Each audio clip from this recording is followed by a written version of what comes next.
Praise the lord. నిజమైన స్వరం. July 11, 2026 Holi prayer home సంఘం వారి అనుదిన వాగ్దాన పరిచర్య.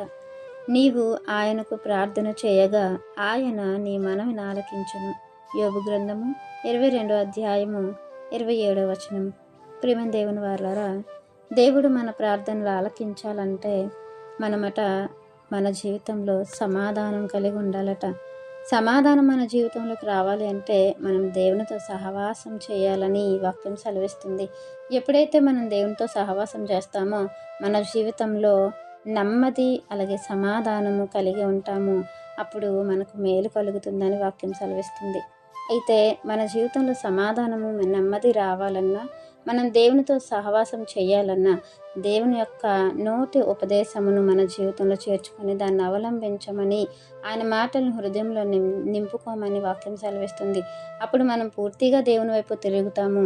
మన యొక్క జీవితంలో మన యొక్క హృదయంలో ఏదైతే దుర్మార్గత ఉందో, దేవునికి వ్యతిరేకమైనది, అది మనం తొలగించుకుంటాము. అలా తొలగించుకున్న తరువాత మనము ఆత్మీయస్థితిలో అభివృద్ధి పొందుతాము. కాబట్టి ప్రియమైన దేవుని వారలారా, దేవుని వైపు తిరగాలి అన్నా, మన జీవితంలో సమాధానం రావాలి అన్నా, మన జీవితంలో నెమ్మది రావాలన్నా, దేవునిని తప్ప వేరొక దానిని మనం ఆశ్రయించకుండా ఉండాలి అన్నా, దేవుని యొక్క నోటి ఉపదేశమును మన హృదయంలో నింపుకోవాలి. అలా నింపుకున్నప్పుడు మనము చేసే ప్రార్థన దేవుడు అంగీకరిస్తారు. ఒకవేళ దేవుని వాక్కుకి మనం దూరం అయితే మనం చేసే ప్రార్థన దేవుడు అంగీకరించరు.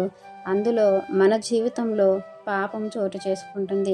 పాపి ప్రార్థన చేస్తే దేవుడు వినడు అని వాక్యం సెలవిస్తుంది. మన జీవితంలో దుర్మార్గత ఉండకూడదంటే మన హృదయంలో దేవుని యొక్క వాక్కు తప్ప మరేమీ ఉండకూడదు. దేవుని వైపు పూర్తిగా తిరిగేవారుగా మనం ఉండాలి. దేవుని యొక్క సంఘంలో పునాదుల వల్ల మనం నిలబడాలి. దేవుని యొక్క ముఖ్య ఉద్దేశాలన్నిటినీ మనం నెరవేర్చే జాబితాలో ఉండాలి.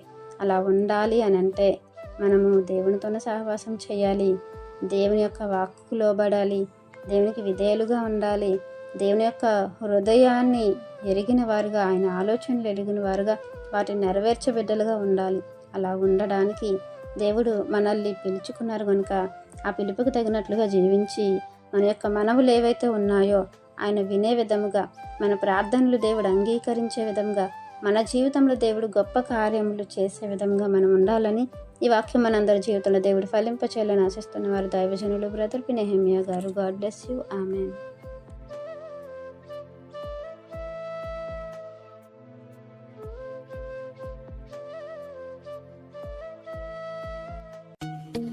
Hi friends, Holi prayer home Gajuwaka సంగమ వారు మాట్లాడిన విలువైన దేవుని సందేశములను మీరు వినటానికి మా యొక్క యూట్యూబ్ ఛానల్ హోలీ ప్రేయర్ హోమ్ను సబ్స్క్రైబ్ చేసుకొని పక్కనున్న బెల్ ఐకాన్ క్లిక్ చేయగలరు.